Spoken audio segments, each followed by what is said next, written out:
Hello from New York, I'm David with B&H, and welcome to the B&H panel discussion of the Panasonic GH4. We're streaming live from our studio here in the B&H Superstore, and we have two very special guests to discuss this incredible camera system with us. We have Eduardo Angel, Brooklyn-based visual storyteller who's been working with the GH4 for months.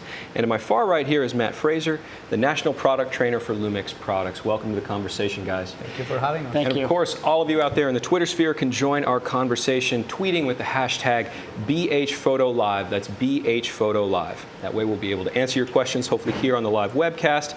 And don't forget, in using that hashtag, you're automatically entered to win a Panasonic GH4 at the end of our episode here. All right, so let's jump in. Oh, wait. Also, if you order a Panasonic GH4 from B&H today, you'll receive a free 32 gigabyte Gold Series UHS-3 card. That's a great value, so make sure, and we'll talk a little bit about memory cards. We may spend some time on that. Yeah, I think it's a thing that we might want to discuss. All right, so let's jump right in. Matt, you want to tell us a little bit about the camera, just introduce it to the general audience? Well, it is a GH4. Yes.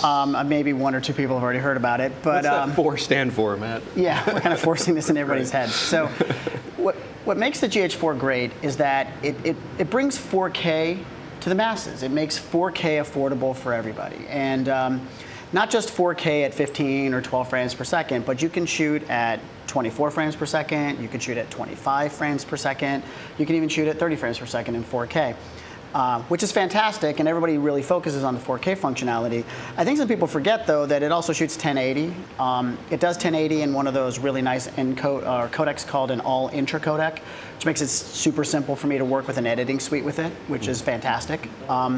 For high frame rate video, the camera can actually shoot 96 frames per second. So you can go ahead and, if you're shooting a 24p final wrapper as a final encode, you're going to get a 25% slow-mo, which is really nice and slow. It makes very beautiful looking video. And I always tell people the poet laureate, Dave Chappelle, says everything looks better in slow-mo. Which is true. This camera's going to do that for you. Even some of the small things, though, that we've been asked for years, like focus peaking. We've added focus peaking finally, and I apologize that we didn't get it sooner, but we do have focus peaking in the GH4 now. On top of that, it's things like making sure that we have cinematic style gamma curves. So for somebody who wants to be able to process and color their content in post, or what we call color grading, we have our Cine-like D profile, which gives you a very flat, almost logarithmic gamma, so that you can then adjust it the way as you'd see fit. On top of that, for somebody who wants just to have it set once and forget it, more like a camcorder, we have our Cine-like V profile, which comes from our VariCam and video cameras that are out in the marketplace today. So you can have that kind of look as well. We also have a master pedestal function built into the camera. Right now, the folks here are shooting on 3 different brands of cameras, and it can become somewhat daunting to match 3 different brands of cameras in their black level so they all look the same. With master pedestal, you can go ahead and elevate that black or lower that black. So if you're shooting with a Sony and a Canon and a Panasonic, you can get them all to play nice together. We also include a highlight function, which is kind of like a reverse curve functionality. So if you want to raise the shadows in the background and lower your highlights, or vice versa, you can do that in the camera. Even small details that I think a lot of people forget, like our ability to now set the camera for shutter angle instead of having it be just shutter speed, is a huge benefit to this camera. And we are definitely going to be talking about that. That's something that we just found out about today. Right. But I think a lot of the folks that may be tuning in today are coming at this from the history. The GH2 was this hacked camera. Folks were kind of taking it apart, playing with it. Different firmware was written for it to get it up to high bit rate. Well, don't forget the GH1 was hacked as well. That's yes. But here we are now with these enormous bit rates. Like you can go up to 200 megabits. At 1080, At 1080, which is fantastic. And Eduardo, you're part of this kind of lineage. You have quite a history with the GH camera, so you could talk to us a little bit about how that happened. I had the chance to test the GH3 prototype when doing workshops overseas. Then the day the GH4 was announced, I was given a GH4 to also test. And with any prototype, you have some challenges. Interesting challenges.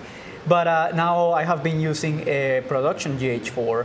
And as Matt said, what I really like about the video features is all the different options that you normally wouldn't get on a camera, or that you would pay extra to get, like the peaking, all the cine, like the all the different functions that you can control with the touch screen. It's just really a very versatile camera. And that's key there. That's versatile key. thing, the way that it fits into this ecosystem of cameras that we're already using. You found a way, and I think we'll show this in just a second here, to work the GH3 into a multi-camera project. Yeah, this video was like about a year ago, I think, and this was the first time we actually used the GH3. That's not the 4, that's the 3, with our existing hardware and software workflow. And we wanted to test the camera to see how it would integrate, and the original idea was just to do a time lapse, which it's kind of like in the middle of the video.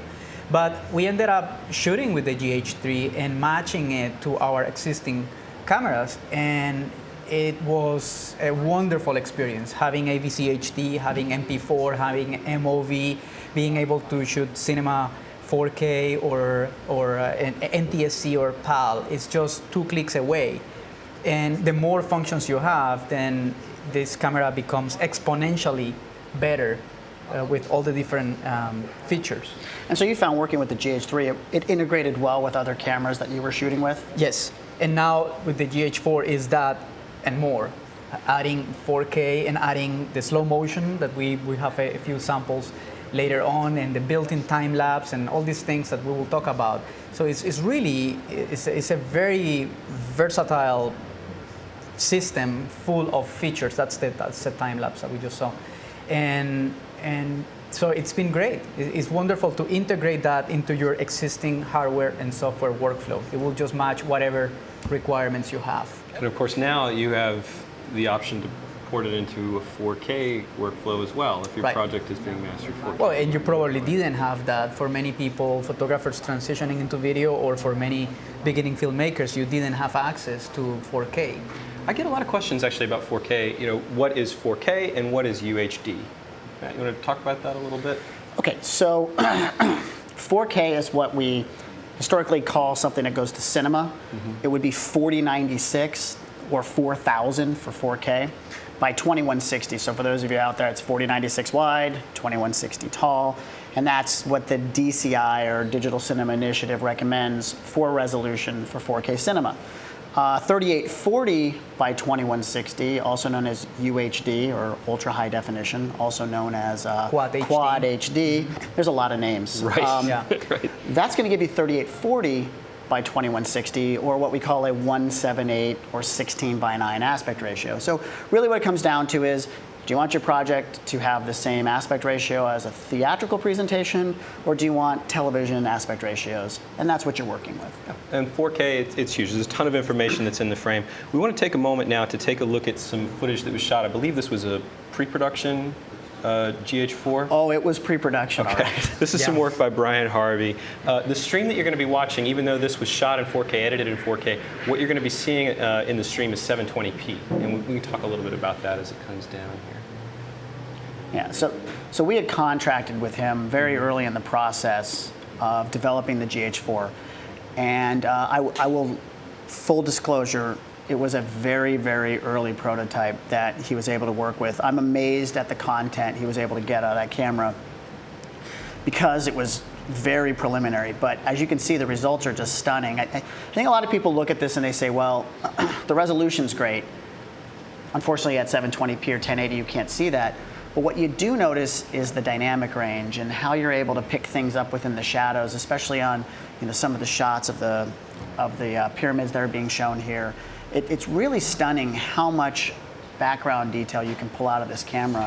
And I don't think people give it enough credit for its dynamic range capabilities, not just its resolution benefits. And that carries over as well, because I think, I don't know about you guys, but most clients or folks that I'm working with, if I'm working on a project, I'm still delivering 1080p. But there's some advantages to shooting in the 4K and then pulling it down. What are you saying, Eduardo? Well, and we have been using 4K for establishing shots, so you can create effects that you would do in After Effects or later in post that you can do.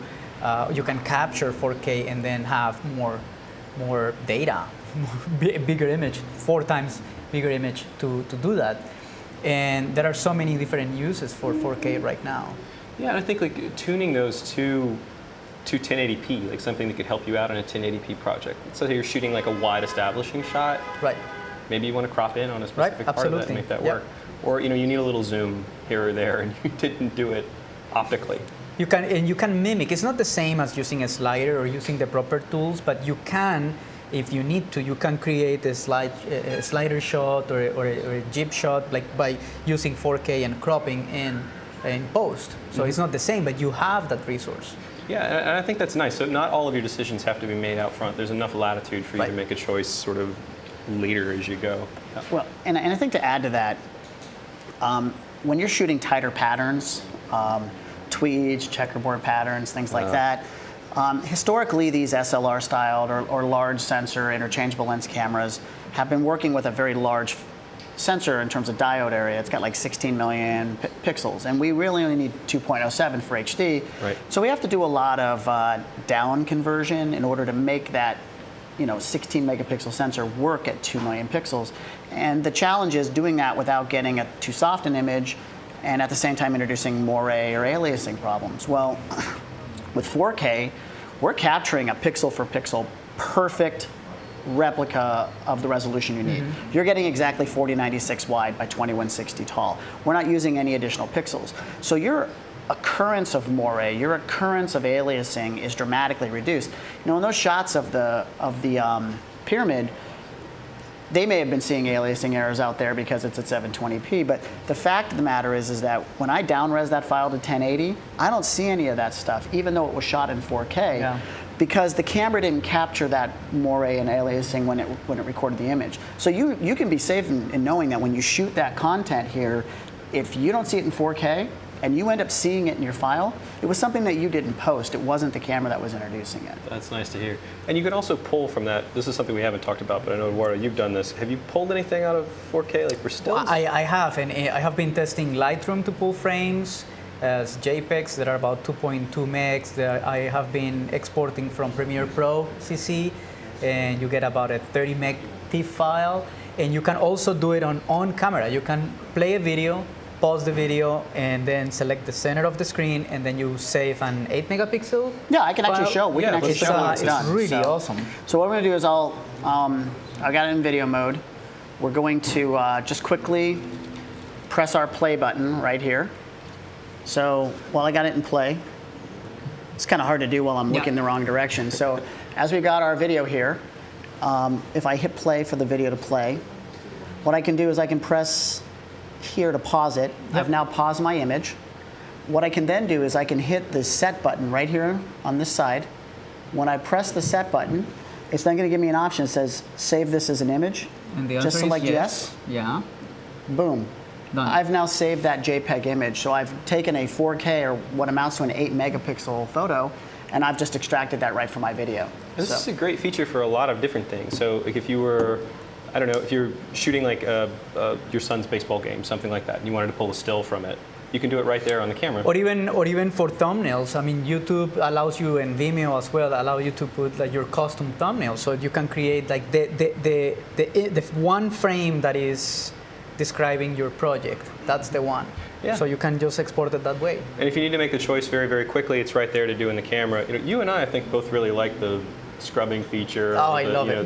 If we're on a timeline, like in post, finding that perfect thing that way. Yeah. But Well, a big monitor too. It's harder to tell how sharp things are on a 3-inch monitor. Yes. Although it's a beautiful monitor, It is, it's not a 27-inch monitor. But if you needed to get something out right away, two things I don't think people talk about enough about the GH4 is it does have built-in Wi-Fi, and it does have built-in near-field communication. And there's more, well, not near-field communication yet, maybe, but Wi-Fi for sure. Like our mobile devices have Wi-Fi built in.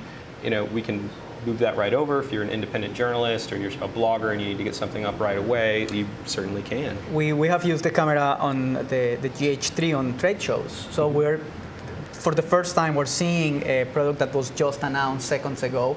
We take a picture with a camera, with all the advantages of shooting with a camera and not with a cell phone, and then send that image via Wi-Fi to our blog. Oh, that's great. I've So gotten a chance. That's really cool. It's a great camera, like for stills. Also, it's not like People tend to You mean you forget. take pictures with this? I actually did it. I want to show some of those right now. Let's do that. So let's take a look. It was interesting, like kind of using the smaller sensor. I'm used to a full frame sensor, and kind of thinking about mathematically how my brain would put these things together the way I'll do compression or look at something, where to put my feet, lens selection, that sort of thing. Can you see the image? Yeah, let's see if we can get it up here. There. So yeah, this is all under harsh light, but I was amazed at how much detail came through and how much information we were finding in the frame. The colors killed Out of the this box. camera. Yes. The colors are pretty good. I think people who come from full frame and go to Micro Four Thirds are expecting this massively compromised experience from photography. Really, nothing could be further from the truth. There's tremendous dynamic range in the camera. 16 million pixels is more than adequate for most people's work. I mean, you can easily do 24 by 36 prints with it without much of a problem. Yes, and the files hold up to processing, which was to me, that's often a big thing. So one of the You tests tortured these files, right? Oh, I hurt them here pretty badly. So these are some images that I made. There's a book called Hemispheres coming out in 2015 from Northwestern University Press. This is the author, Ellen Hagen. And the idea was to make these very simple portraits and put text over them, but we tried a lot of film emulation. We really wanted to beat this digital file to death, to kind of give it in this analog quality and then write on top of it. And they held up. I was really amazed, especially with black and white, which for me is sort of, for digital, that's my tell. Can I get something from the brightest bright white point to the deepest black and everything in between? And I was so impressed at how well the files held up out of the camera. Really, really impressed. Well, and I think people forget all of the photography features we've added to this camera. Aside from the fact that it's a new sensor that does better in low light than the GH4 did, with greater dynamic range than the GH4. You get a camera that has now an 8,000th of a second shutter speed versus the GH3, which only had a 4,000th of a second shutter speed. You get a camera that now does 12 frames per second for burst shooting. I mean, that's Nikon D4S territory at a much lower price point than that. It can even do 7.5 frames per second in burst while autofocusing continuously. So it's a question of, is your subject moving, perpendicular to the lens, or are they moving parallel to the lens coming in? I can deal with both of those situations and have it be in focus. There's one feature that many people don't even know about or don't use, and I find it priceless, which is the silent shutter. You can't hear it. You cannot hear it. And for BTS, for behind the scenes, for capturing behind the scenes images, it's just amazing, because when you're doing BTS, you cannot make any noise. And you're always a problem, it's a necessary problem. You're there, they need you, but you are not welcome. Right. But now if you're silent and you have a long lens and you're not making any noise, you can shoot pretty much all day long. And you can be really discreet about it. For behind the scenes, I don't know what you got. Did you ever have to shoot with a mega blimp? Right. Right. I have. They're quiet, but you're this guy holding a blimp. It's a huge thing in front of you. It's so discreet, so small. Well, and a couple of other things I just want to touch on the photography with it as well. The internal flash gives you a 2/50th of a second flash sync versus a 1/160th of a second on this product. And even the shutter's life cycle, it's rated to a 200,000 life cycle for the shutter, which again, that's in the professional grade camera, realm of photo features. So you're talking about an incredibly full-featured camera that, oh, by the way, it happens to be one of the best video cameras that you can buy in the segment. That's very true. And we want to jump back into that here. So 4K. Eduardo. 4K. You want to tell us about? So why don't we play a few? What's next on the monitor? Yeah, let's take a look. First, are we looking at some 4K footage you've assembled, or is it a 4K comparison? Sure. Let's take a look here. Well, that's slow motion. Oh, this is slow motion. This is as soon as I got the camera out of the box, I was like, okay, how can I test slow motion? And I realized, well, when you're shooting slow motion, you need to shoot something that has a reference point. Like if we were trying a cappuccino machine and that didn't translate into anything.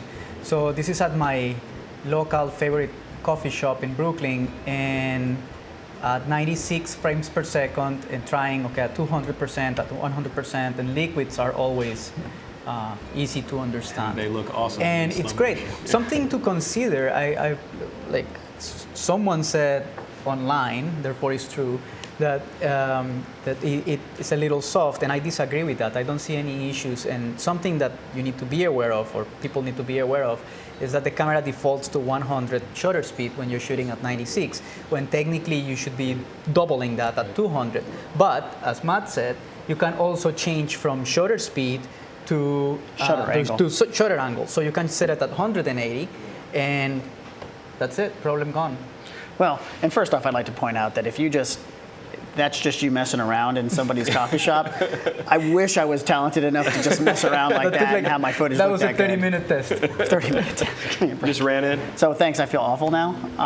But yes, the camera does have a function in it that allows us to change from using, DSLR shooters are used to the terminology of shutter speed. So let me just put the camera in what DSLR shooters are used to, which would be shutter speed. By the way, it's menu 6 of 6. Yeah, it's the 6th menu, and what you'll see right now is that our shutter speed should be right about there. Yeah, and I'm probably way off right now. I'm at a 2/50th of a second. So if we're shooting at 24 frames per second. Wait, do you want to change to? No, I wanted to be on shutter speed first. So usually what we would do is if we're at 24 frames per second, we would set this camera to a 50th, which means we're not exactly 180 degrees. We should be at a 48th of a second shutter speed. And then if I switch this to a 60 frame shot, I'd then have to switch this to a 1/125th of a second for the shutter speed to keep angle. Well, with the camera, what we can do is we can go in the menu. So I'm going to have them go ahead and focus on the camera now. And what we do is we change this in menu 6 of 6. And we go right here. And now what we have is the ability to select shutter angle. And what we should notice now it's 180. Is this has 180 degrees. So whether I change this to high frame rate for variable frame rate, it goes to a 96th of a second, it'll be a 192 frame rate. Right. If I shoot this at 60 frames per second, it's going to be a 1/120th. If I shoot it at 24, it's going to be at a true 48th. And no matter what I change, it'll always be a 180. So it makes it easier for me to switch from one frame rate to the next to the next. So if you're a photographer, there's a menu that kind of makes sense to in your head. If you're a cinematographer, there's a menu that makes sense to your head. But also, you can change ISO by game. So this is for the videographer? Oh, you can change the game too. Well, photographers are taught ISO, shutter, and aperture. We're all taught aperture. So cinematographers are typically taught shutter angle and ISO because they worked in film. Videographers are typically not working in film, so they don't usually work in film speeds. So instead of ISO can be assigned to be dB of gain. So it uses the nomenclature that they're familiar with. Point is, you can customize this camera. And it's the same menu. It's just you pick one of the three, done. You're rolling with it. You were asking about 4K. Show me something that shows me what's the difference between 4K and 1080p. Okay, let's play that video. Okay. And when for photographers switching to video, and you tell them, okay, 4K is a big deal because 4K is 4 times 1080. You're like, okay, yeah, sure. But okay, now the same image that we saw before was 4K. This is 1080, same exact settings. And everything that you see that is black is the information that you had when you were shooting 4K.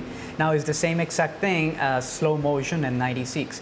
Now I was in Boston shooting that, and I found a spot to try to break the camera, like the brightest spot at noon, the most contrasty place with some movement.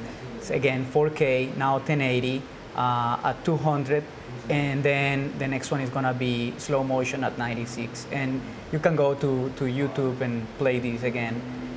But the conclusion is the camera holds really well for high dynamic range, for very contrasty situations, and 4K is really 4 times 1080. That's the big deal. Yeah, man, that's huge. All in camera there as well. So you're not plugging anything else in to make it a 4K. Exactly, 4K internally, yes. And internal is a big thing, and I want to talk a little bit about that when discussing slow motion. So I don't know about you, but like conforming slow motion after you've shot, you don't always know exactly what you've gotten.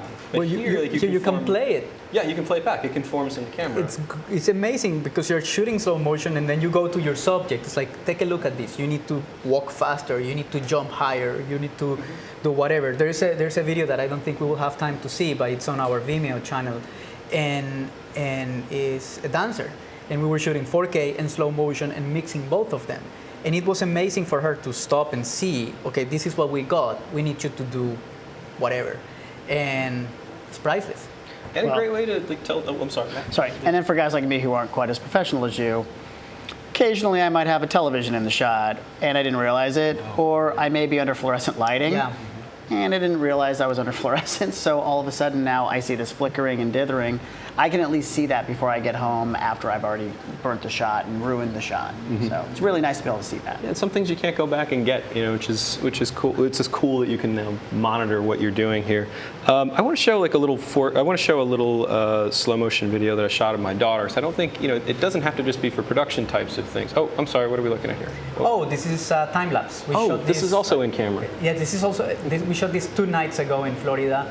I was shooting something else, and at night, we set up the camera to wake up at 4:30 in the morning, and we were using this motion control called the Genie, also to wake up at 4:30. That's when I was sleeping. And you can record time lapse on camera and then have the camera put it together as a video. So time lapse was already on the GH3, but not the ability to export these as a video file. Right. So you ended up using in the past either Final Cut, QuickTime. I use QuickTime 7 because I'm lazy. That's the easiest. Yeah. So I would use QuickTime 7. You're using Premiere. Or Lightroom also. You can put the pictures and export that as a video file in Lightroom. But now all you do is you have it in camera. That section of shots is ready to go. You just hit set and forget, and it creates. The one lesson that I tend to learn the hard way, generally. So the one thing is that if you interrupt the process, the time-lapse process, if the battery dies or you change settings or you do anything, you don't get that option to export as video. It needs to be one continuous time. Right, it has to start and finish, and then you get the option. So you do it again and you get something like that. And you knew when you woke up, you could run right over to the camera, and it was done, and you're ready to go. Yeah, done. Oh, that's great, and that saves a ton of time. If you're looking to do something with slow motion as an insert, you're looking to do time lapse like an insert in the previous project that you showed. You know what you have. Yeah, you can right see away. It. Yes, and with slow motion, I'm going to show this little video that is of my daughter. I think one thing that I think we oftentimes overlook is we can use these tools just to tell stories like from our actual real lives. It doesn't always just have to be something from a larger production or a 4K type of production. So we'll get this up here in a second. There you go. Yeah. So this is my daughter Miriam, and it's just adorable. Thank you, man. What a cutie. Just of a smile. Wow. A real simple smile. And sending a video like this out, to grandma, grandpa, the aunts and uncles, just has a lot more emotional impact than standard video shooting out of the camera. And I think that's nice. You can use these technologies, these tools, in your real, that's awesome. actual life. And share a nice moment with somebody. I just shot my niece's graduation, and for the tossing of the hats, slow-mo for that, looks great. And then we did the high speed as everybody, or the time lapse as everybody was coming in to get into their seats and everything to communicate the mass of people. And that's just a very basic family video, and it blows people's minds when they see it right on the camera. Yeah, and if it's your only camera, it's awesome because you can do a lot of things. But also, I think going over to like the production, thinking like in the production end of things and the way it integrates into a workflow. If let's say you're shooting a lot of stuff like, I don't know, Alexa, or let's say you're shooting 5D, something like that. This is also an amazing companion camera to do all of these things. Well, and you have the ability, but to me, this camera is really four systems in one. You can use it exclusively as 4K, you can use it exclusively as 1080, you can use it as a still camera, or you can use it as a specialty system for doing time lapses and slow motion and everything else.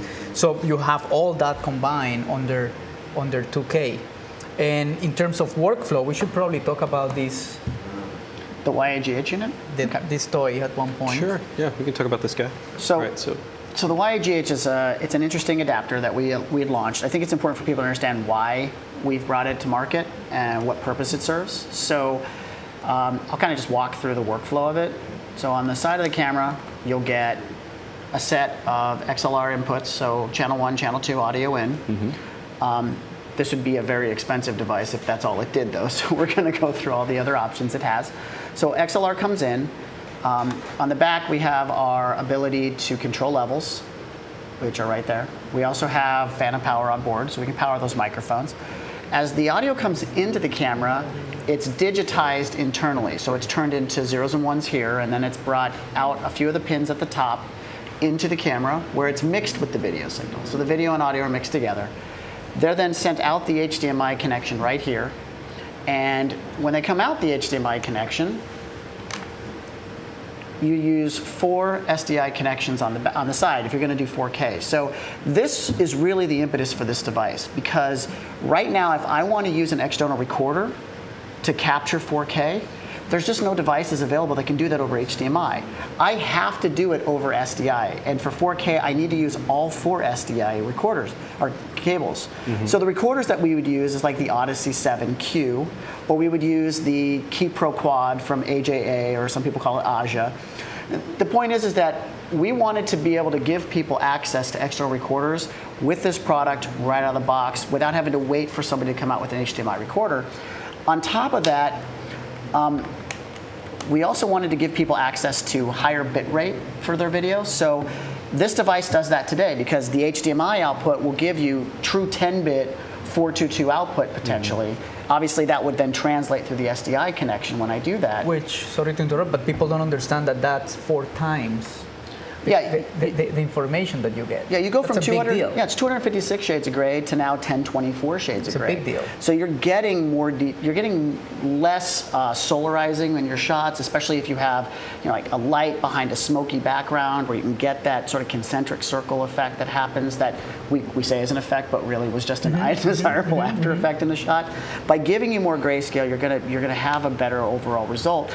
And frankly, if you shoot green screen, this is a much better option for you to be able to use. So we wanted you to have access to these things right away, and that's why the YAGH exists today. And we understand recorders will come out that'll give you the HDMI recording capability. But even when those devices come out, you do run into some challenges. Like, let's say I want to do recorder off camera. Well, you can't do a 100-foot HDMI wire that's going to run 4K. Yeah, right. So SDI is going to be a much more reliable, more robust connector. Let's say that I'm going to be shooting a major production, and I'm paying $2,000 a minute when you factor labor and everything else. The last thing you want is the HDMI cable just coming loose in the middle of the shot, and you just blew a shot.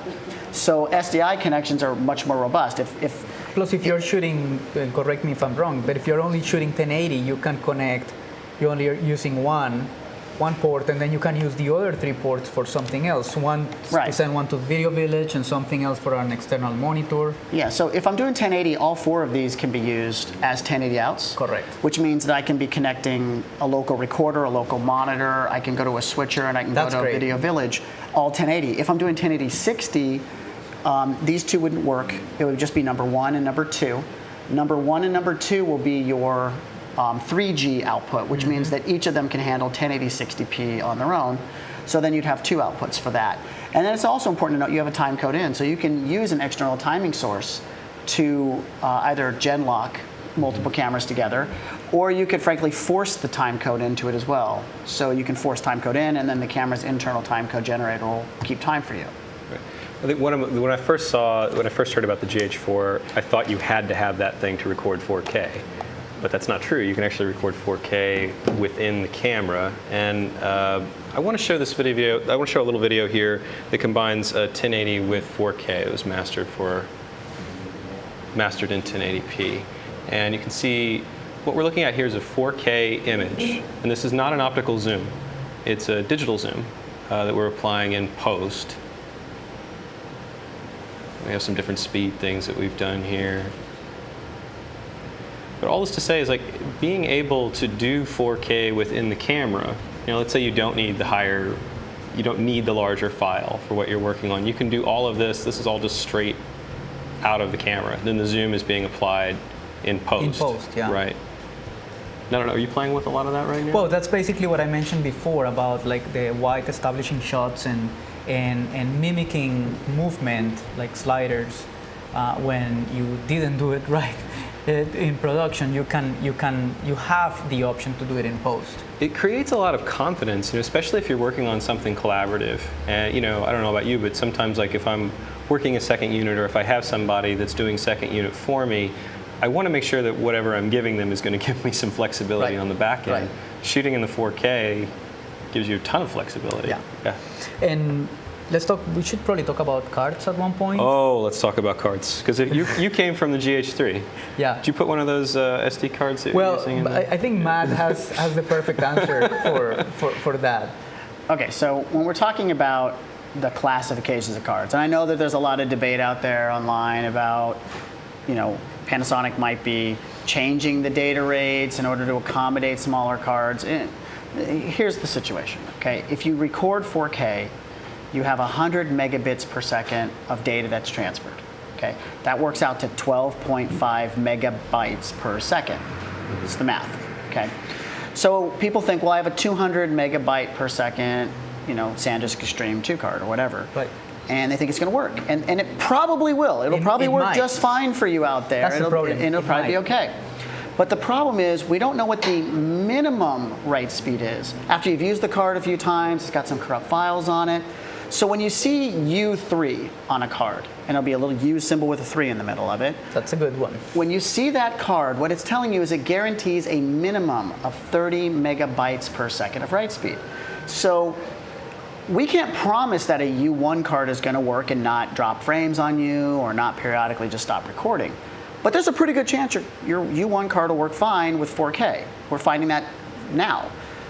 When it comes to the 200 megabit all intra encode, it's another story entirely. We need about 25 megabytes per second of encode speed. And a lot of those U1 cards simply can't cut the mustard in that case. So you're going to want to use a U3, especially for all intra. And then finally, some people have been kind of evaluating the compression under scrutiny, taking and looking at what their data rates are. And yes, you're not getting 100 megabyte or 100 megabit all the time when you do a 4K encode. You may only be getting 40 or 50 or 60 megabytes. Well, part of that is because you may be shooting 24p instead of 30, and the higher the frame rate, the more data we need. You may be shooting a relatively simple scene with not a lot of changes in the background. Well, that's pretty simple for us to compress and save data. So, a good test, if you're really looking for it, is, set up your favorite fireworks and strobes and stuff in the shot and really make that scene very difficult, and you'll see that data rate go up. Shoot at 60 frames per second all intra, and you'll start to hit close to 180, 170 megabits per second. So that's why we recommend the U3, just to guarantee that you always have 30 megabytes per second of data, which is what we need for all intra. It's about getting the lowest common denominator up to the speed. Right, and the reality is those high speed cards, they don't really do anything in here for video. They're not going to help you on the video side. What they're going to help you for is when you shoot raw bursts. I mean, this camera can do 40 consecutive raw shots in burst before the buffer has to empty. Right. Well, if you have a 90 megabyte per second card, it's going to take a while for that buffer to empty. If you have a 230 megabyte, it's going to empty like that. So I'm not saying don't buy a fast card, but when you're doing photography, it's a much bigger deal than it will be on the video side. That's interesting. Okay, and speaking of photo, I just want to talk a little bit about this pulling stills from motion video. Like, I think we're all kind of doing this. I don't know exactly when it's going to land and become the thing that everyone does. Like, are we just going to just shoot video and then extrapolate stills? I'm not sure. Well, my take is that clearly right now the bottleneck is software. I mean, we have to still go manually and see what we got in order to pick the best frame. But I know as a fact that there are several companies working right now on software solutions that will identify the sharper images, the properly exposed images where the female is smiling, and then will give you all those assets, and then you can decide on what to do. But I don't know of any working version right now. Yeah. Shipping version. Well, let's show a couple of polls here. These are just from that last video that we looked at. These are just polls from the 1080, or this 4K footage, but these are polls from that 4K. And grading them, they held up really, really well. We're looking at an 8 megapixel image here. Yeah, right. And it's an 8-bit file. It's only a 420 color. But I think it's solid. Like, if you're an event shooter, then this is really, there's some possibilities for you here just in shooting video and then being able to extrapolate a frame and to have two products. To have two products potentially too. Because you have video that you can work with and you have stills. And we can get into the semantics of, proper shutter angle versus improper shutter angle. But, frankly, if you catch a celebrity doing something they're not supposed to be doing, I don't think TMZ is going to turn you down if you were shooting at a 3/20th of a second for that video clip. So, right. And now you've got photo and video of that event simultaneously. Or if you're shooting a dance recital or some sort of performance, you may skip the shutter angle rule completely. Shoot at the faster shutter speed. Adjust the angle a little bit so you can freeze the the action, the motion. The video may look a little choppier, but you're able to get both things, right? Which is a very, very cool thing. All right, so I think we're getting about time for our first giveaway here. The first prize is we're giving stuff away. We have some big Panasonic giveaways today. First up is a Panasonic Lumix LX7, I believe. And we are giving the LX7 to Daniel Valdez. Daniel, congratulations. Lucky. This is an awesome camera, man. It really is. It's f1.4 glass. It's amazing for video, actually. That's what I heard. Yeah, 60 frames per second with manual controls. Yeah. It's a really nice piece of kit. Even has a built-in neutral density filter, so you can turn it off or on. Because the lens is so bright that it's nice to be able to knock that light down and get a shallower depth of field. Nice. It's a great piece. Oh, I like great. it. And this next camera is one of my favorites, the Panasonic Lumix GM1. And we are giving this away to Chris Bredesen. Chris, congratulations. This thing's tiny. And you were talking about maybe using this as an action cam replacement? Well, so first off, it's a GX7 downsized. Right. So you're getting the GX7 sensor and engine in a camera that's about the size of a point-and-shoot camera. So it's crazy small. But it's a brilliant video camera. It takes beautiful video, shoot 24p. And yeah, I think it's a great alternative to some of the, less damage-intensive stuff you could do with a GoPro, especially like on a dashboard camera where people are using GoPros now. Throw our 8mm fisheye or that 9mm Olympus fisheye on that camera, and you're gonna have a really awesome dash cam with that. We have been talking about getting one as a director's viewfinder. You should do it, man. You just carry that everywhere you go, and then just like see what's what. See what's what. Yeah, it's a pretty awesome piece. Very cool. Well, you brought up something using an Olympus lens, and this is something that's really cool about Micro Four Thirds. There's a lot of manufacturers that are making dedicated glass for it. So, yeah. So obviously with Panasonic, we would like you to use our lenses. We make really good glass, just so you guys know. Yes. However, we are part of the Micro Four Thirds standard, so all that beautiful Olympus glass works perfectly fine on here. All those Micro Four Thirds lenses will autofocus and exposure, everything will be fine.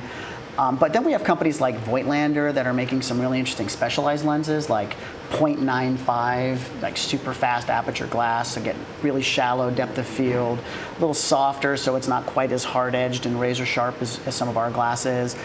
You have, Rokinon producing stuff, like especially T-stop stuff, more for cinematic. Zeiss, we have a Zeiss camera actually right over here. Right up here. Zeiss in their Compact Prime series, which is their cinematic glass, which has historically been PL mount. They've introduced a whole line of Micro Four Thirds glass because so many cinematographers are shooting with it that it makes sense to go ahead and release a Micro Four Thirds version of that lens. So you've got lots of Micro Four Thirds options that'll fit the camera. But on top of that, because of the way the system is designed, we have in the camera right now a sensor that's smaller than full frame and it's smaller than Super 35, which means that almost any full frame camera, its circle of focus is going to cover this entire sensor. So I can use just about any lens on the planet and shoot with this just fine. The other reason we can do that is because we took out that mirror box, which means my depth is about half the depth of an SLR. So my ability to focus to infinity, all I have to do is build up the lens. So if you hand me that middle adapter there, this is just it's a Metabones adapter, and they're beautifully built. But when you take this Metabones adapter, you'll see there's no glass in the middle of it. And we stick this on the camera. What I can then do is take, in this case we're using a Nikon DX lens. And I know a lot of you out there are saying, Matt, we already know you can do this, but I'm going to do it anyways. So we then mount this onto the camera. And now I have a DX lens mounted to this body, and I can go ahead and control it for photography or for video. And obviously we can do this with Canon, lots of different brands. What makes this especially interesting, though, is that right now this 35 becomes a 70mm 1.8, so I get a little more reach on the lens. Well, if I want to approximate an APS-C form factor, or basically Super 35 for cinema. Don't put your finger through this one. I'm not going to put my finger through this one because this one's got a lens in it. So with this lens built into the Metabones adapter, come on, figures. I can never remember the direction. When you're live. Only when I'm on camera do I ever. I never make mistakes normally in life. So with this adapter, what we now have is the approximation of an APS-C form factor, or basically a Super 35 form factor. So this 35 millimeter f1.8 actually comes out to something closer to a 54 millimeter, and then it's not f1.8 anymore. We actually give you a full stop of light output. So now this becomes what, about f1.4? So you're getting a full stop more light gathering capability, and it's wider. So this kind of flexibility means that if I want to shoot even shallower depths of field, I can go ahead and match Nikon lenses to this body, and I'm going to be able to get you an even shallower depth of field because it's going to approximate that APS-C form factor. If I'm looking more for a greater depth of field because I'm shooting something with a lot of action, I can go ahead and just go to Panasonic glass or Olympus glass, or I can go ahead and use my old Nikon DX lenses with a standard adapter and get an approximation of a micro four thirds focus or field of view. Is it just me, or it took you also a little bit of getting used to the conversion factor when you think it's a 70-200 and you see the distance like, oh, this is whatever, 150, and it's not just you. I think it's all of us. Maybe it has to do with the form factor. I think that's the biggest thing. If you're used to SLR, it's like, oh wait, no, I need to be a little further back. I need to go a little bit longer on the glass. It takes a minute. But it's interesting. The dancer piece that we don't have time today to show was shot on the 12 to 35 and the 35 to 100. That's it, those two lenses, done. Yeah, you can do it up like that. You can save a ton of money too. There's a lot of old systems that are discontinued. I was talking with you guys earlier about my friend Matt, who's here at B&H, and he was shooting GH3 with a Leica R glass. Since R is not going on anything, call the B&H use department, folks, if you want to get some R glass. But that'd be great. I mean, that's some of the sharpest glass out there. Even projector lenses. I have a friend who was using a projector, one of those like 35 millimeter slide projectors, like one of those lenses to get this crazy effect. And you can just mount it right on there. Just like that. Well, and we were showing a Zeiss with a micro four thirds mount, but behind us we're showing a Schneider lens. And that Schneider lens is a PL mount, so we're able to take cinematic PL lenses and we can adapt them as well. We can adapt PV lenses. So if you're in the rental market and you wanted to rent some Panavision glass, you can go ahead and rent that glass and put it on the camera. There's a whole movement of people right now shooting anamorphic glass where they want to do like a 1.5 or a 1.33, or they want to go crazy with a 2 times anamorphic, which is just ridiculously wide, but then you're shooting 4K, so your height can still be 1080, while you're then crop some of the edges out to get you that 2:40 aspect ratio, and you maintain a lot of resolution that way. So there's a lot of people right now finding different kinds of glass to match up with the camera. But the combo that you shot with the 12 to 35 and 35 to 100, it's great. That's just a great all-around kit. You can get shallow on those 35 to 100s. And the lenses are 2.8, like. Oh yeah, they're tiny. This is the equivalent of a 70 to 200 on a full frame camera. Yeah, that's so awesome. I'd like to see you do that with a 70 to 200 lens. And here's your 12. A lot of people think that is the 24 to 70. And then this is your equivalent of a 24 to 70. It's a 12 to 35. So you get that really nice, small, compact form factor thanks to the micro four thirds sensor size. Well, there's this camera company, I don't know if you guys heard of them, they're called Canon, and they did some video stuff. But I'm getting a lot of questions about joking that. aside, how do you get a Canon lens onto one of these? Because the aperture is controlled electronically. EF mounts electronic. Are we talking EOS? EOS. Obviously, we're talking EF mounts. Yeah.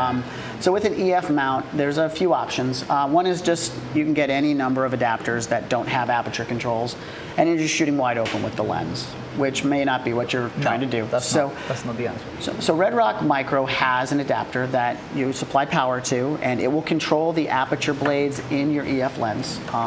They happen to carry it here at B&H, so I'd highly recommend that you check out their website. That adapter will actually, there's a little plus and minus symbol, and there's a little readout that tells you what aperture you're at, so it makes it pretty simple to adjust.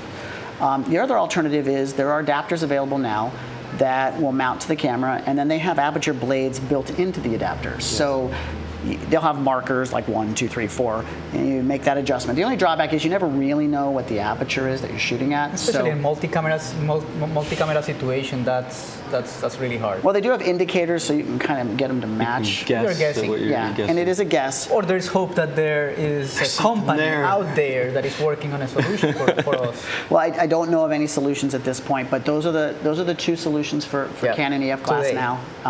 They're the only real lenses that cause us any challenge, though. And there are workarounds. You just have to be willing to reach for them. Okay.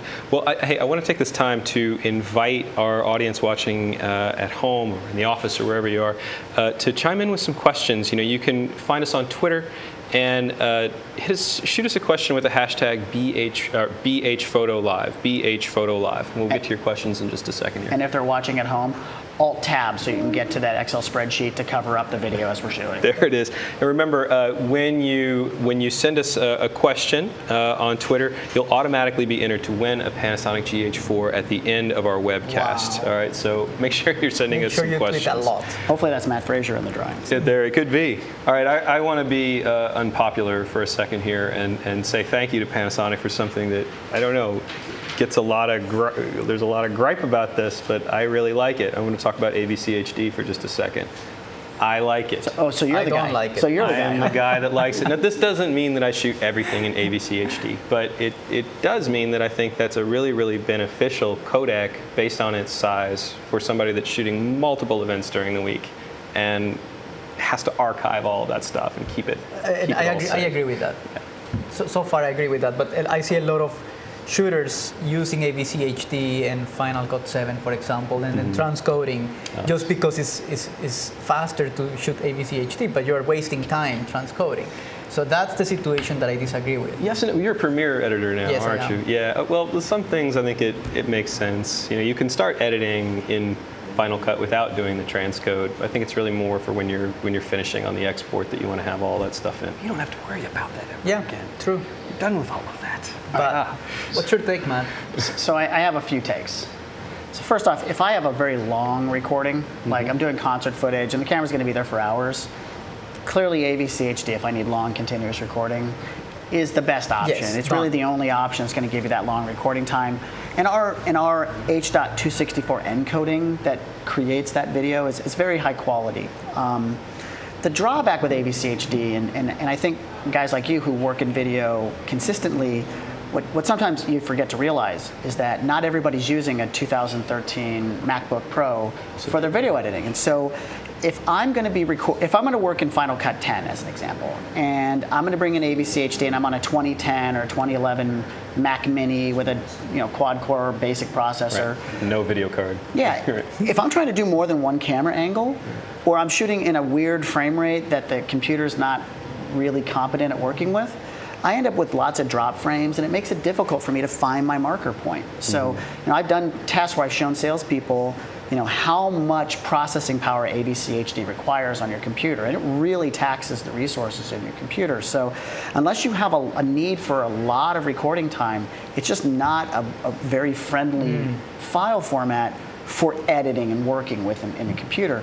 And that's where, like, the all-intra codec, if you're absolutely adamant that you don't want to shoot 4K, the all-intra codec is really simple for your computer to process because it's not, for those of you who don't know, here's where Matt puts his propeller blades on and explains how things are happening. Tell us, Gig time. When we're doing when we're encoding an IPB or a long GOP codec, what we're doing is we're buffering a group of frames. And so right now, as you're watching this video, the close-up of me, my shirt's not changing very much. So we can redraw this over multiple frames. So I can just replace this in frame 4, in frame 5, in frame 6, allocating data from my moving hands and my mouth, or my word hole, as I call it. So those buffered frames eventually have to be reassembled, and it's in that reassembly portion that the computer begins to bog down. Whereas in all-intra codec, every frame is not dependent on another frame. They're all I. That means that every frame is like a unique snowflake or a unique JPEG. So there's a lack of that processing power that has to happen during your edit. So I think that it ultimately comes down to the right tool for the right job. If I have a long recording, I'm going to shoot AVC HD because I know I'm going to have plenty of recording time. If I know I'm going to be doing multiple camera angles and I'm going to want to cut multiple angles and I'm not on the most competent computer, I'll probably shoot all intra and deal with the larger file sizes just to make sure my computer can handle the files and work together. Yep. Let's talk workflow. This is going to be fun. You and I are both shooting long stuff, short stuff, this, that, and the everything, other stuff. everything, long, short, and everything. Right, everything else. So how are you managing? Like, what's different managing all this? Well, 4K? storage is a big problem. Yes. Speed in terms of download, transfers, backups, and what I have seen so far is because of the price point. Many people jump into the camera and like, oh, I can now under 2K, I can shoot 4K, and once they do, they're stuck with a lot of data that they don't know how to manage. So my recommendation is to first do your proper research and then understand your needs. If you're shooting something for the short term, something web-based and like it's gonna be in a way disposable a few days later, don't shoot 4K. I mean, there's no need to do that. But if you're working on a long-term project and you're working on some like future-proofing your production, then 4K makes a lot of sense. But so See, and I have kind of a different take on that because, as an example, the all-intra codec. yep, Everybody assumes that it's 1080, so it's going to have a smaller file. Reality is that the 1080 all-intra is 200 megabits. So it's literally going to be Absolutely. about less than 30 seconds per gig, versus the 4K file, which is going to be a full almost minute per gig. Now, in comparison to AVC HD, which is going to give you about 7 minutes per gig, yes, it's a bit of a bandwidth hog, but it's a beautiful looking bandwidth hog, and it just compresses down very nicely into a much better looking 1080 image when you go to process it in post and take that 4K down. You're just going to notice it's much sharper. So I don't think the file is that astronomically large. I guess it just depends on what you're shooting. I mean, if you're shooting say it's a Canon 5D as your primary, and you're shooting all intra on that, well, you're dealing with about an 80 megabit per second encode there, anyways. It's only 20 megabits more in this camera. So your file size differences between like a 5D and this are going to be negligible when you're shooting all intra. I think it's really when we're talking about like an IPB codec, like the 50 megabit that's in here, or if we're shooting AVC HD, that's where you really start to notice the size differences, at least from my perspective. Now, if I'm using this with an external recorder and I'm recording ProRes, 422 high quality, yeah, that's an 880 megabit per second encode, and my computer is going to be just full of 5-minute clips and make it difficult to work How are you with. dealing with all that? All this mass data? you have to go with what are you doing? you need RAIDs, you need if possible Thunderbolt or USB 3. By the end of the year, we're going to have, hopefully, it seems that it's going to happen, USB 3.1, which is going to be the same speed as Thunderbolt, which is twice as fast as the current USB. So we'll see some kind of help, needed help there. But the backup strategy for something like this is It's big. It's a definitely big something deal. that you really need to think about when you're choosing 4K or Right. Right. all these great things. But it's funny, you're talking about the storage as being the problem, Right. not necessarily the editing of the video. Well, and the reality is the editing's not too bad. Yeah, Really. it's not. But they are connected. I mean, you need to download all your data. You need to organize all your stuff. You need to back it up. It's like editing and backing up. They go hand in hand. But I remember in the past it was that the processing power just didn't exist, that the video cards couldn't offload the content and process, so you were constantly dealing with drop frames, and so you were always sort of behind the curve in resolution and the absolute best. You get errors on Yeah. export. Yeah. There are all kinds of problems. We don't And have today, that anymore. even Yeah. with a lot of the most, like I use a 2011 Mac Mini. Yeah. Something I love about, I'm not sure because I don't use Final Cut 10, but in Premiere Pro, CC, it recognizes the resolution of the footage that they're using, so you can lower the resolution. So if you're shooting on import? on the timeline when you're cutting, you can go down to half or a fourth or an eighth for 4K. So you don't need a 2014 system to be able to cut. You can use your pre-existing workflow and then work with that. Yeah. So in your timeline, in essence, what you're seeing is it's a 4K timeline. It's 4K files you're working with, but your playback window during your scrubbing and edits, you lower the resolution to that an 8. becomes like a 640 by 480 resolution file in real time. It's called real time encoding, and it's a great feature. And it works really well. Yeah. Surprisingly well. Yeah. In Final Cut, I'm doing a proxied file for my videos. Yeah. So it's definitely a benefit of Premiere, no question about it. Yeah. Hey, man, I don't mind transcoding. We'll go back. We'll come back and forth on it for a long time. Let's see here. I just want to check in. Anything else you guys want to share, like favorite things or least favorite things about the camera? So I have some unpopular and popular things to say. I'm going to start I then. mean, we covered a lot Go of ahead. things. PC socket. Yes, we have one. You have one. Yes, we do. Tweet us Why? if you're using this, because I really want to know. I want to know who's using the PC socket still. I'm not using it anymore. Well, it's there because there's obviously people like to use external strobes, and That's true. Or studio lighting, and hey, we can support that now. So something that I noticed, and again, at the wrong place, the wrong time, is that the HDMI is a micro HDMI and not a mini HDMI. So the cable that you have been using for the GH3 will not work. You need a new cable. Yeah. That's a minor thing, but like it's important to notice. I do love that the batteries are the same as the GH3, so we had a bunch of them, and they just keep working the same, which is no problem. Which is we're learning as we build these. A lot of companies can learn a lesson from that approach. What else? What I like is how similar the two cameras are actually. Yeah, they are. Because they don't. If you came from a GH3, it's not a learning curve to get into a GH4. When you look at it from the exterior, it basically looks the same, except for a locking button to lock the mode dial into what you want to shoot. So.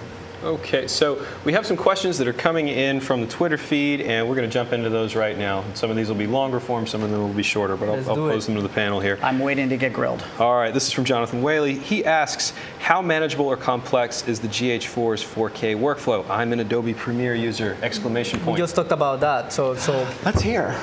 no problem. I mean, no problem. You just like import all your assets, just like you normally would, and lower the resolution to 1/4 or 1/8 if you're shooting 4K, and just cut away.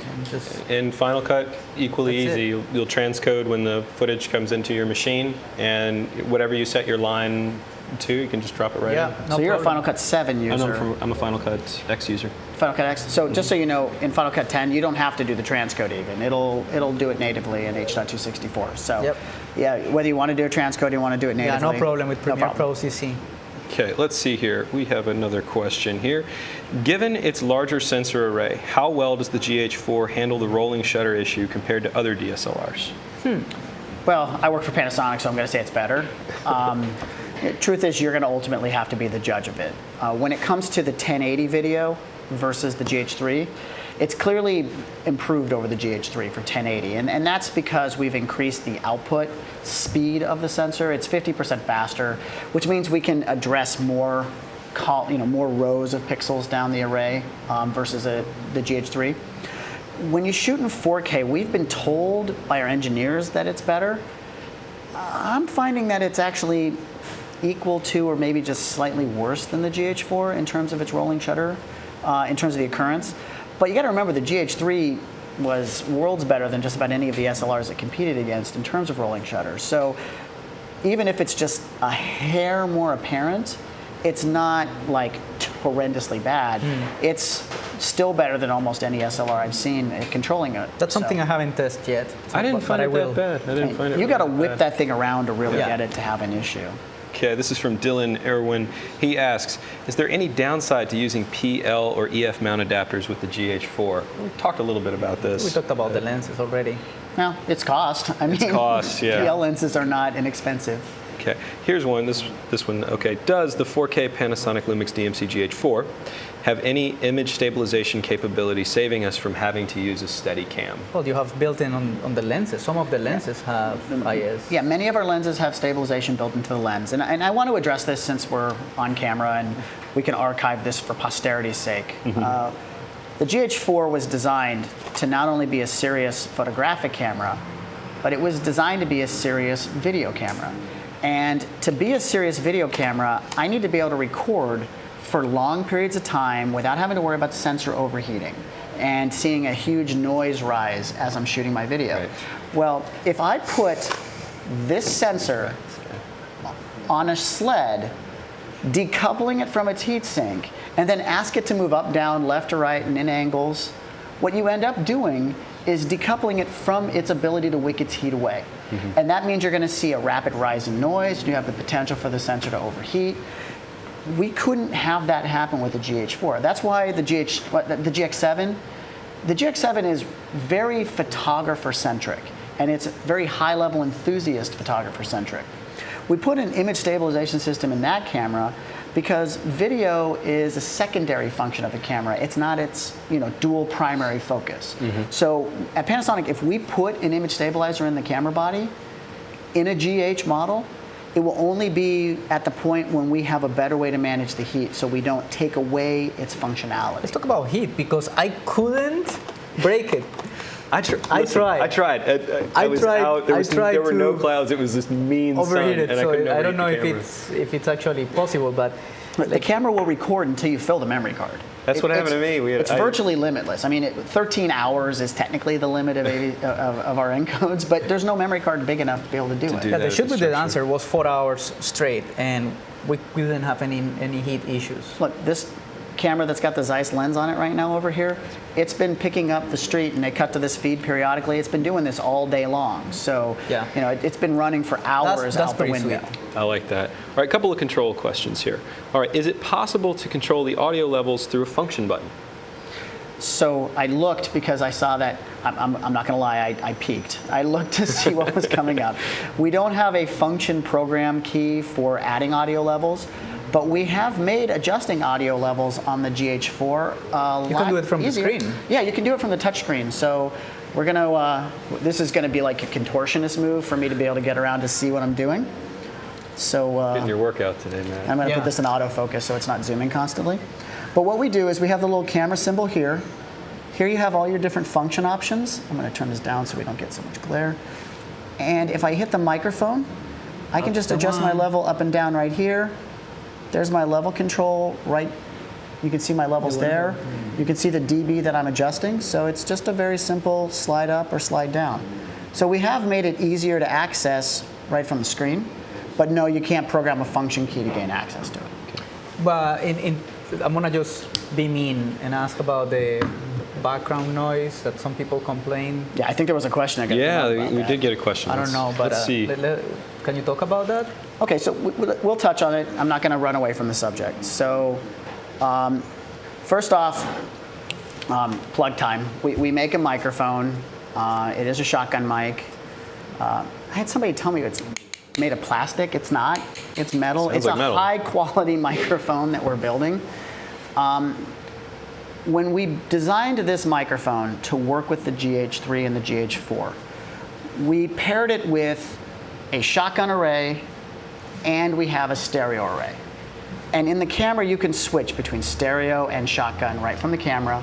And now in the GH4, we can even adjust the angle of pickup for the shotgun. So I can have it really narrow or wider, or I can even have it adjust as you zoom the lens, it'll widen and tighten.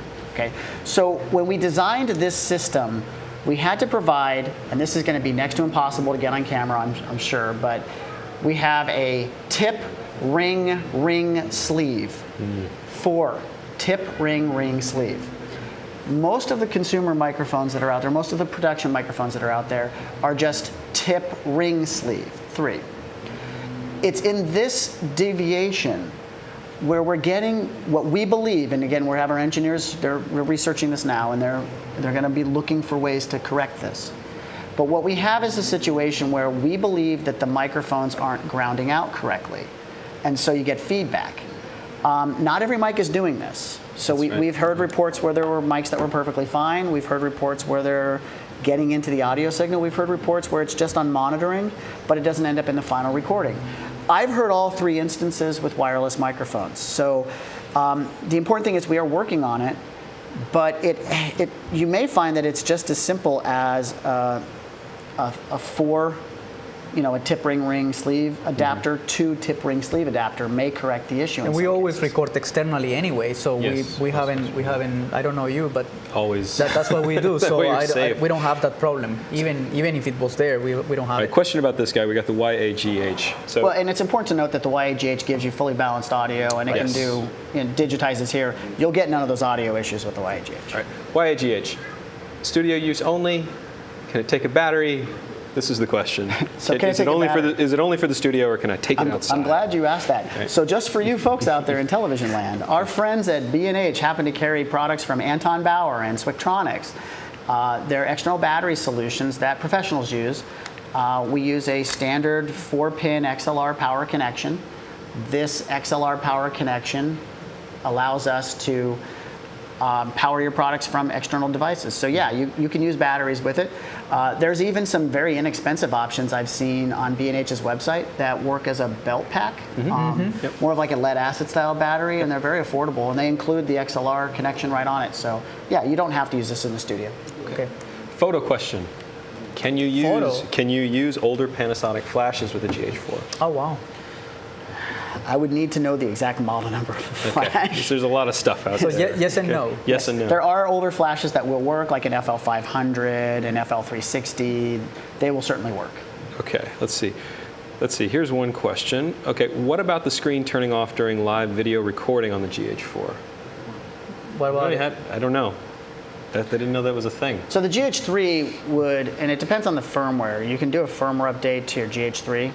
In the first models, the screen would periodically kind of time out, and then all of a sudden you would see a little flicker if you were doing an external recorder. There was a firmware update that fixed that. So just firmware your GH3. GH4 won't have that issue. You can go ahead and put it into a mode that won't time out. But there's another issue that some people, he may be commenting on as well. So I'm kind of picking two things that may be at play here. The other thing is that some people complain because the display goes away. Like you'll see the picture, right, but the level, like the level control and your ISO and your levels and everything, they disappear. They don't stay up the whole time. That's a limitation of OLED technology. So, but you have peaking. Yes, we do have peaking. Yeah. So take it. Once you have that. Well, and just so everybody understands, we used an OLED screen because it has much better refresh rate. So as you pan, some people were seeing blurring in the image, thought it was the camera. In reality, it was just the screen. Just the screen, right. So we went to OLED because it's much more accurate, produces black, and can handle refresh better. The drawback is there's a potential for burn-in. So we wanted to avoid that by making sure that the menus don't stay up on the screen. Okay. All right, now we have a question, another photo question. This person's looking for some recommendations on lenses for landscape photography with the GH4. I like the 35, just like a normal, or 25, kind of in that normal range. I like to look at the 12 to 35, you get everything there. Yeah. Well, my friend Mark Toll out in Portland, I got to throw that out there. He shoots a 7 to 14, so we make a nice 7 to 14. He likes his shots wide. So if you shoot that, it's the equivalent of a 14 millimeter. It's f4 constant aperture, so it is a beautiful piece of glass. It's an unbelievably sharp lens. Okay. Good. Anything you want to throw in on that? Do anything? Okay. How long can I continuously record video in 4K straight to the SD card? How big is the card?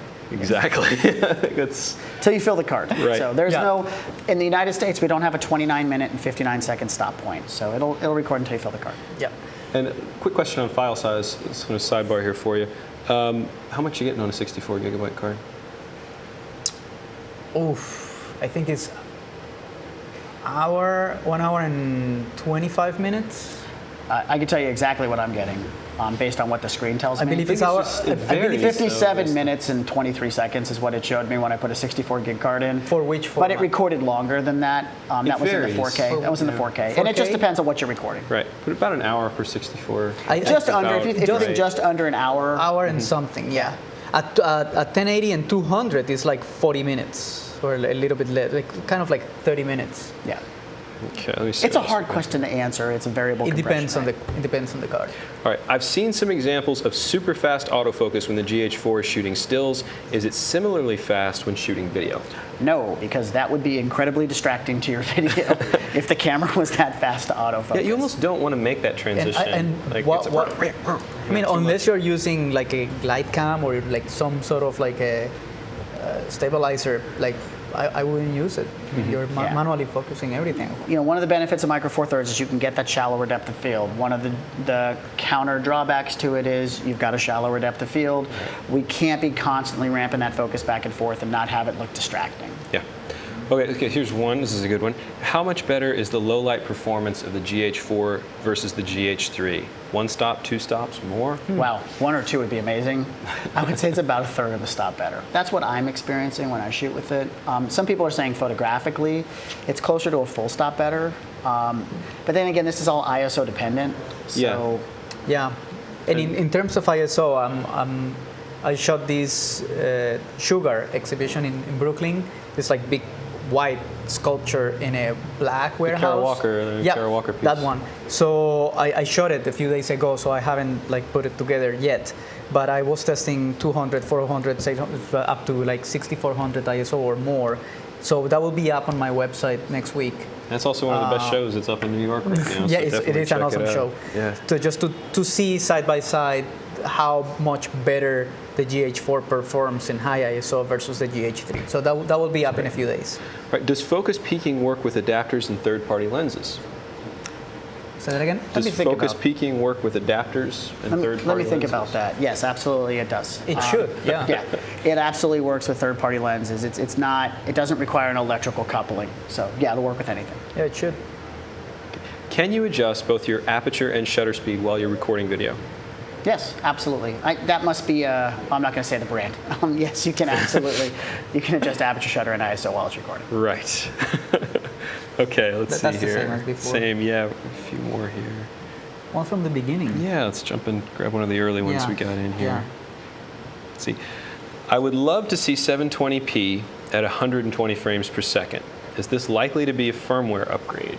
It's not bloody likely, as they would say. No, I don't believe we're going to do 120 FPS at 720p. You know, I think it's kind of crazy that it's like you're shooting 1080p and you can get up to 96 frames per second. That's amazing. Pretty awesome. But people always want a little bit more. Yeah, I mean, I'd rather take the 1080, in a way, I think if I had my choice, I'd rather take that with the 1080p and then manipulate Slow it down a little bit. Sure, no problem. And that's what the coffee shop test does. It's at 400%, 200%, 100%, and so you can see the difference. Yeah, that's a little more complicated than just a firmware update for us to be able to implement something like that. Okay. What are the downsides to shooting with micro four thirds lenses? The downside. I personally don't think there are many downsides. I work for Panasonic, so it's. Well, I mean, as a non-Panasonic employee, they're light, which is shocking. Like, I think, you know, the first time I picked one of these lenses up, I was just flabbergasted. Like, look at this guy. Right. Not in a poor quality feeling. No, way, this is okay. They're lighter weight. That's not a disadvantage. Than a 70 35 to 100. This is like your 70 to 200 equivalent. And 2.8. 2.8. Yeah. And it's that is not a downside. Like having not lightweight. I think some cinematographers look at them, and there's a few things that they're looking for. Some of them think they're too sharp, because they're ridiculously sharp. We build these to be able to show all the detail of 4K.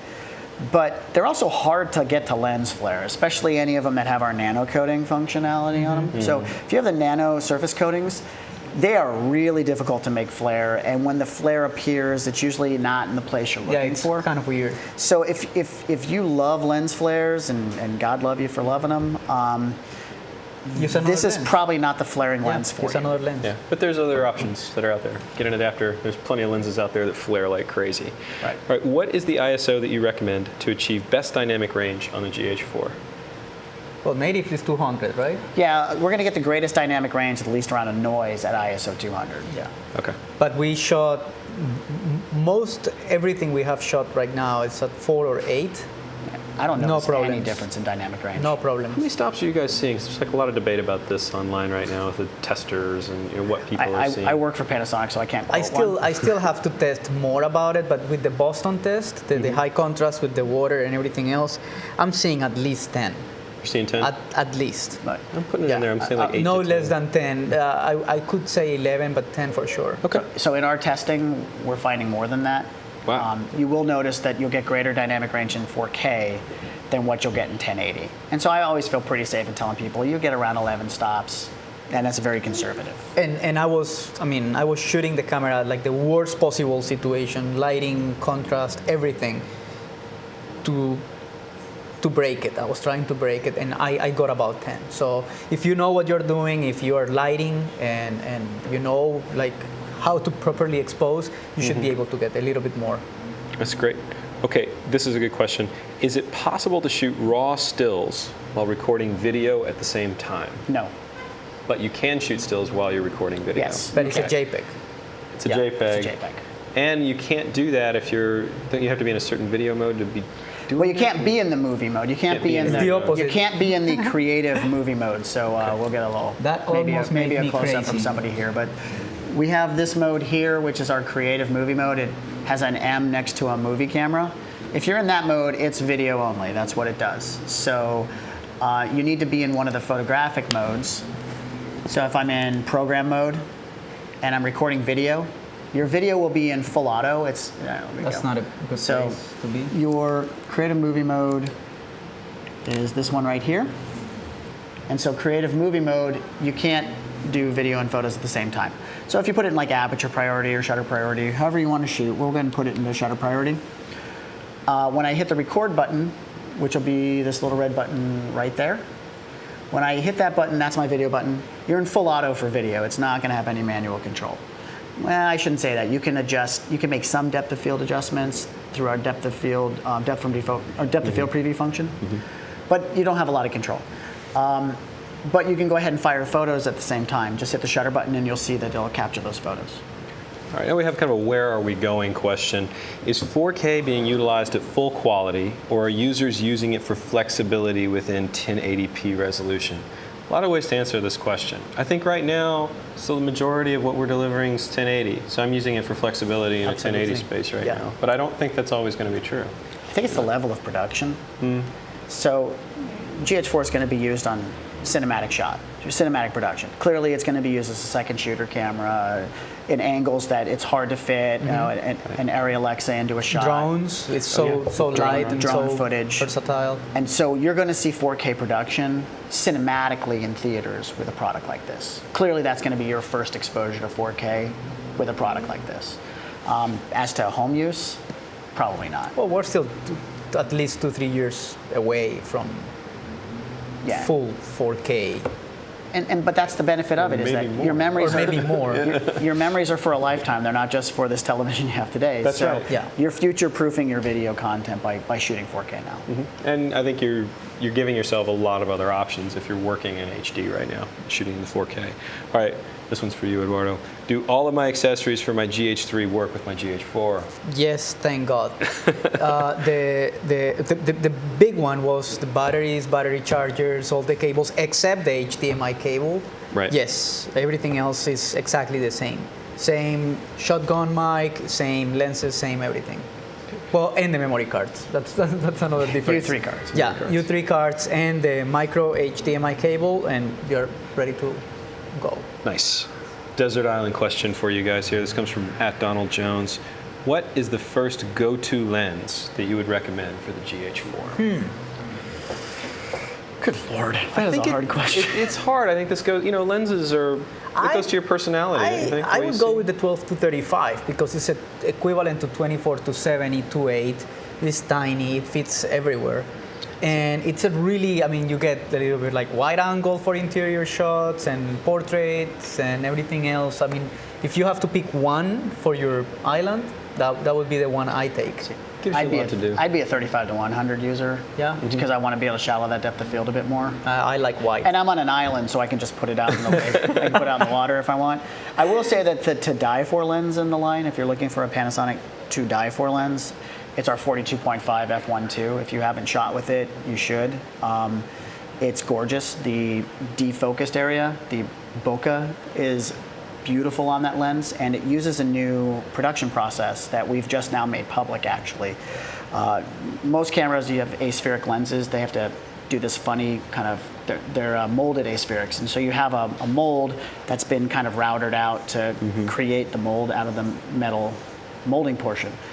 And those little ridges from where the lathe has cut that out, they end up embedded in the glass as it's being molded. And so you see what's called an onion ring bokeh, which is if you see like a small little Christmas light that's then been blurred out of focus and it's a big circle, you'll see these concentric circles on some of the lenses you were asking about, actually. You'll see little concentric circles around it. Well, that's a byproduct of that production process. We have a completely new production technique for making molded aspherics that virtually eliminates that ridging in the mold, which means you don't see any of that onion ring bokeh in the background. So it's a much cleaner, smoother bokeh on the 42.5 f1.2. And the other thing is it uses 9 aperture blades instead of 7. So it's a more circular bokeh as well. And it can do those fun little crescent, well, not crescent, but like oval shaped bokeh patterns if you just skew the camera a little bit. I think as a to-die-for lens, that's the most beautiful one in the system, it's that one. Those are good recommendations. All right, tough one. How is the GH4 comparing to similar DSLRs or APS-C DSLRs in low light sensitivity? We talking for video, we talking for stills? It's not specified. I mean, I can talk a little bit about it, I think, on the photo end. Larger sensors are going to resolve information differently. I don't think this is bad, but if you're looking for the best thing in a low light situation, I still like a full frame camera for that. Agreed. To be honest about that. But again, I teach filmmaking, and lighting is part of the story. Lighting is part of your tool. So if you're shooting with, expecting to shoot with a match or like a candle, then yeah, that's a different story. But if you know how to light, if you know how to set up your shot, then you shouldn't be shooting at 10,000 ISO all the time. Right. I mean, it's a tool. You're really thinking about what characteristics from the product are going to give you the thing that's inside of your head, the way that you see the thing. And yeah, exactly going to that. If you can work with the lighting in the situation, or you know how to manipulate the lighting in the situation, what's wrong with that? I think I'll give you a real cut and dry answer. Full frame is going to outperform this in low light. I'm not going to sit here and try to candy coat it. There's a reason why it's a bigger sensor, and you're going to have a bigger lens and to go along with that. I'm not afraid of APS-C at all with these cameras. So if we're talking about the difference between an APS-C sensor and a Micro Four Thirds, that's a very fair fight, and I'll take that comparison all the way up to 12,600 among the best APS-C sensor cameras out there, and I'm not going to be ashamed of my results. So against APS-C, I'll take the Pepsi challenge all day long, and I'll be very happy with the results. Right. Okay. That's exactly what I have found. Excellent. All right, let's see a few more here. Oh, this is a question about focusing, and it actually brings me to, I think, one of my favorite things about the camera. A lot of people have trouble focusing with a small screen on any camera or any interchangeable lens system camera. Something that I didn't know about, this was the PIP? big... Oh my God. Yeah. All right, so when you're recording, you can see picture-in-picture for focusing. Not and only you can move that picture-in-picture that around. blew me away. Something that drives me nuts about... This has a touch screen, which I don't know if I don't think we've talked we about actually that haven't enough. said that. So there's a touch screen on this guy, and what's lovely about touch screen, and I'm kind of one of those folks that's well, I'd rather... It's either going to be all hard controls or all touch screen. But I get why you would do both, because with this one feature totally makes and a lot of people makes sense hate to me. it. So what we can do... I think that they don't know how to use it. This is awesome. So I'm going to try to go out over my shoulder here. This is tricky. And what I do is I can just... come here, you. Double punch. And there's my PIP window. And then I can just move it. And that's 3x with the dial. If you move the dial, it goes up to 6x. Can you do that? Sure. Well, let's see. It's kind of Herculean when I'm holding the camera the opposite direction. There you go. That's 4. So keep going. 5 and 6. This is my favorite thing about the camera. Picture 6x, and then you can move. Let me move it for you. Look at that. Tune, go. Yeah, so if you're trying to set your focus on a specific part of the subject, or if you're shooting really shallow, trying to grab focus on an eye or something like that, there's nothing quite like this. This is awesome. And then you have focus peaking within that PIP window as well. Man, too cool. All right. When you're doing run and gun, and you're walking behind someone, or doing that's priceless. Man. It's pretty sweet, man. It's pretty sweet. Okay, so I think we've arrived at that magical time where we have to do some amazing giveaway stuff. Some more free stuff? Some more free stuff. Awesome. All right, so we have 2 more things to give away. All right, first we have the Panasonic Lumix GX7. Let's see who's winning that. And these are from our Twitter questions. So if you tweeted with our hashtag. My favorite camera in the line as a photo camera, I shoot the GX7 more than anything else. GX7. Absolutely. This is your choice. That's my favorite camera. All right, man. Well, let's see who our Twitter winner is here. Not that matters to anybody. Well, you can have your preference. I like it, man. I like hearing the honesty. Our winner. Man, I love your handle. That's an awesome handle. Income Drainer is now the owner of a Panasonic Lumix DMC GX7. Was that a Twitter submission? This is a Twitter submission. This came off the Twitter section. Now, see, that works. It does. And now the grand prize, and this is really cool. This is the Panasonic Lumix GH4 that we've been talking about here today. And it comes with a free 20, also bundled in, this is the 25 millimeter lens. No way. The 25 f1.4? That's a Leica lens. That would be my desert island lens, I think. Really? It would. I'm sorry, I was raised on primes. That's my thing with wide angle lenses. Once I put, or like a fisheye, I put it on and it's everything for the whole weekend. love it This all shot with there. that one lens because everything looks awesome. I live in like, I don't know, Yeah. boring normal view. I love it. Just goes back to Pentax You know everybody out there is K1000 stressing out or right now. They just want to know if they won. something. Oh, I know. All right, so our winner for the GH4. Like, come on. That's not the Apparently, lens we're giving away. Carl Zeiss. Ryan Siemers. At Ryan Siemers. At Ryan Siemers, you are the winner of the DMC What GH4 with the a 25 lucky millimeter f1.4. Congratulations, Ryan. That's awesome. All right, oh, quick reminder to everybody that's out there today. Order a Panasonic GH4 from B&H. You're going to get a free Panasonic Gold UHS 3 memory card with that, a 32 gigabyte card. That's an awesome value. Peace You of know, so- mind. Yes. Other cards might work, but This one definitely might is a will word work. that you don't want in your workflow. Oh, that's awesome. All right, Matt, Eduardo, thank you guys so This much is great. for coming and talking to the This is camera great. with us today. Thank you guys. Thank Thank you, you guys Mark. for watching. We really Thank you very appreciate much. All right, we'll see you guys next time. Take care. And go to all the links. it. You got it. Whether you're a hobbyist or a professional, B&H has the answers to your questions. Experience a world of technology at our New York City Superstore. Connect with us online or give us a call. Our staff of experts is happy to help.